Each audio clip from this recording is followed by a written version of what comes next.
தமிழகத்தை பொறுத்த வரைக்கும் திராவிட முன்னேற்ற கழக அரசு அகற்றப்பட வேண்டும் என்ற அடிப்படையில் அனைத்து இந்திய அண்ணா திராவிட முன்னேற்ற கழகம், தேசிய ஜனநாயக கட்சி மற்றும் பாட்டாளி மக்கள் கட்சி பல கட்சிகள் பேச சேர இருக்கின்றன. ஒரு வலுவான கூட்டணி அமைக்கப்படும். எங்களுடைய கூட்டணி வெற்றி கூட்டணியாக அமையும்.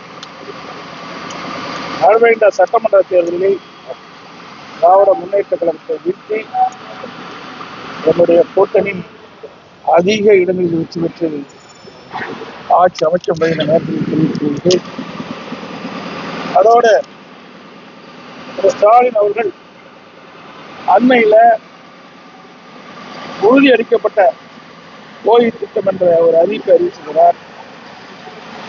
இது அரசு ஊழியர்களை ஏமாற்றக்கூடிய ஒரு நாடகமாகத்தான் பார்க்கப்படுகிறது.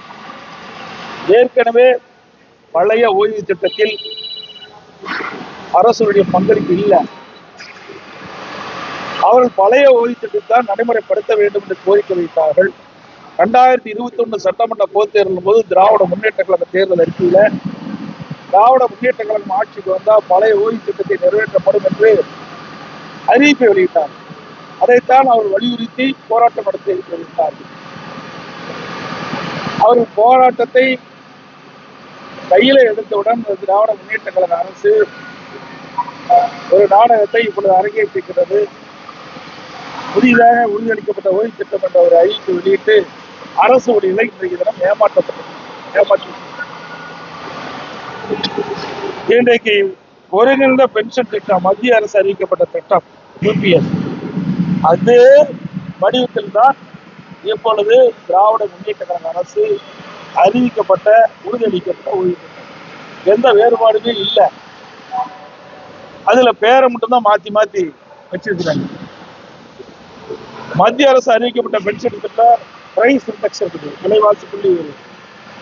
இவர்கள் அறிவிக்கப்பட்டது தற்போது தீய அகவலைப்படி. அது ரெண்டு தான் பேர் மாற்றம். ரெண்டாவது, பழைய ஓய்வு திட்டத்துல 10 ஆண்டுக்கு ஒரு முறை பே கமிஷன் படி ஊதிய குழு பரிந்துரை 10 ஆண்டுக்கு ஒரு முறை ஊதியம் உயர்த்தி வழங்கப்படும் அரசு. அதன் அடிப்படையில் பென்ஷன் மாற்றி அமைக்கப்படும். ஆனால் இப்பொழுது அறிவிக்கப்பட்ட அந்த அறிவிப்பில் அது இடம்பெறல. பழைய ஓய்வு திட்டத்தில் அது இடம்பெற்றது. அது அரசு பாதிப்பு ஏற்படுத்துகிறது. ஆக திராவிட முன்னேற்ற கழக அரசு அறிவிக்கப்பட்டது அரசு ஊழியர்களை ஏமாற்றிட்ட ஒரு நாடகமாக தான் பார்க்கணும். அதோடு இன்றைய தினம் உங்கள் கனவை சொல்லுங்கள் என்று அறிவிப்பை வெளியிட்டு ஒரு நாடகத்தை அரங்கேற்றுகின்றார் மக்களை ஏமாற்றுவதற்காக. அரசு பணத்தில் 50,000 தன்னார்வர்களை வீடு வீடாக அனுப்பி மக்களின் கனவை சொல்லுங்கள் என்ற ஒரு அறிவிப்பு வெளியிட்டார். இது பெண் அமைப்பின் மூலமாக ஆட்களை தேர்வு செய்து இதை நடைமுறைப்படுத்துவதாக பரவலான பேச்சு. இன்னும் 1 மாசம் தான் இருக்குது தேர்தல் அறிவிப்பு. இப்ப எப்படி போய் மக்களுடைய கனவை சொல்லுங்கள் என்று சொல்லி எப்படி நிறைவேற்ற முடியும்?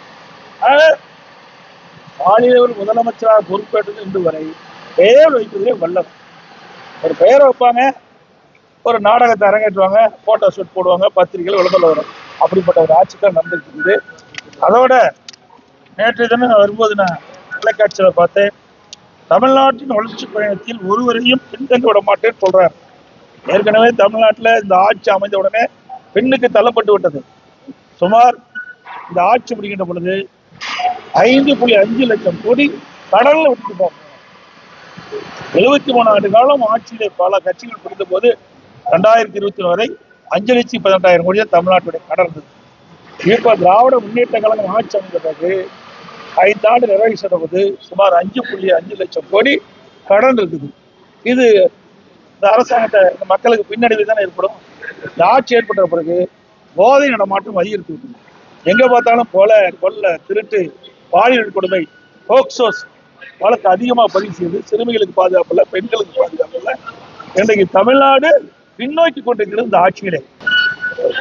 சார், நேற்றுக்கு உள்துறை அமைச்சரை சந்திக்கும் போது அந்த கூட்டணி நிலவரங்கள் பத்தி பேசப்பட்டதா? கூட்டணி நிலவரம் எல்லாம் பேசல. அதான் சொல்லியிருக்கேன், தமிழ்நாட்டில் நிலவுகின்ற அரசியல் சூழலை குறித்து கேட்டார். ஏன்னா அண்மையில் அங்க வந்து இப்ப புதுக்கோட்டைக்கு வந்து அந்த யாத்திரா நிறைவு விழாக்கா வந்தாங்க. அப்போ நாங்கள் போக முடியல. ஆனால் எனக்கு வந்து சேலத்தில் ஒரு மீட்டிங் வந்து கள்ளக்குறிச்சியில் மீட்டிங், அப்போ சந்திக்கலாம் திட்டப்பட்டது 2 மீட்டிங்கு இருந்ததுனால நாங்கள் போய் அவர் சந்திக்க முடியல. அதனால இங்கே சந்திச்சு தமிழ்நாட்டில் இருக்கின்ற அரசியல் சூழலை கேட்டது.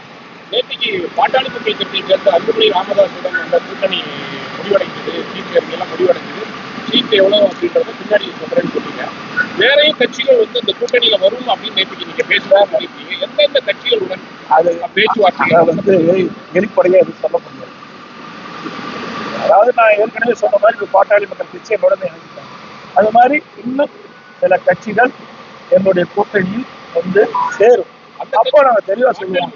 அப்போ எல்லா கட்சிகளும் ஒன்றாக சேர்ந்த பிறகுதான் இந்த சீட்டெல்லாம் முழுமையான விவரத்தை அறிவிக்க முடியும். சசிகலா அவர்கள் வந்து அதிமுகவுல மீண்டும் இணைவது குறித்து நீங்கள் ஏதாவது அப்படிப்பட்ட எண்ணம் அவங்க வந்தா நீங்க வந்து இது குறித்து பல முறை ஊடகத்தில் பத்திரிகை தெரிவிச்சுட்டாங்க.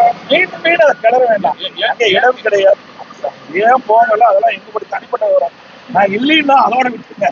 இல்ல, பொதுவான ஒரு கருத்து அவங்களெல்லாம் இணைத்தா உறுதியான அதிமுக வலிமையா இருக்குது. இவ்வளவு போல ஊடகங்களும் பத்திரிகைகளும் அது பில்டப் பண்ணி பெருசா போட்டுட்டு இருக்கிறீங்க.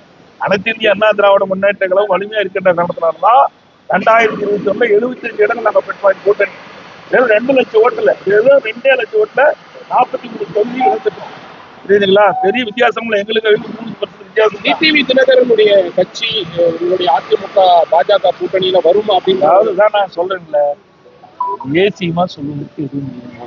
சில கட்சிகள் எங்களோட வரும், பேச்சுவார்த்தை நடத்தி அதெல்லாம் வெளிப்படையாக பேச ஒவ்வொன்றாக சேர்கின்ற பொழுது உங்களை எல்லாம் அழைக்கும், நிச்சயமாக தகவல் தெரிவிக்கணும். நான் இப்போ வந்து ஒன்று சேர்ந்தாங்க பாட்டாளி உடனே உங்களை எல்லாம் அழைச்சி பேட்டி கொடுத்தோம்ல.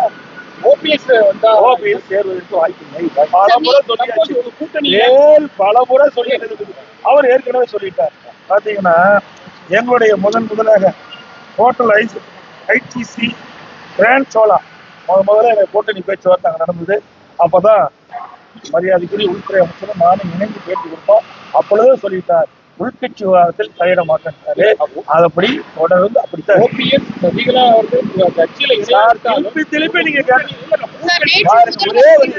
நீங்க அதுக்கு இங்க இடமளி ஏற்கனவே இடமளி சொல்லியாச்சு, தெளிவுபடுத்தியாச்சு. அதை மீண்டும் மீண்டும் அரைச்சமாவே அரைக்க வேண்டாம். இதோட 50 வரைக்கும் நான் சொல்லிட்டேன், டெல்லியிலையும் நான் சொல்லிட்டேன்.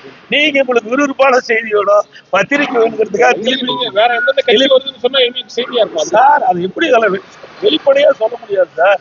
நாங்க சேர்ந்த உடனே உங்களுக்கு தகவல் கொடுக்க போறோம். அதுல அரசியல் கட்சி என்பது ரகசியமா தான் அரசியல் கட்சிக்கு அதுக்குன்னு ஒரு அந்தஸ்து உண்டு. புரியுதுங்களா?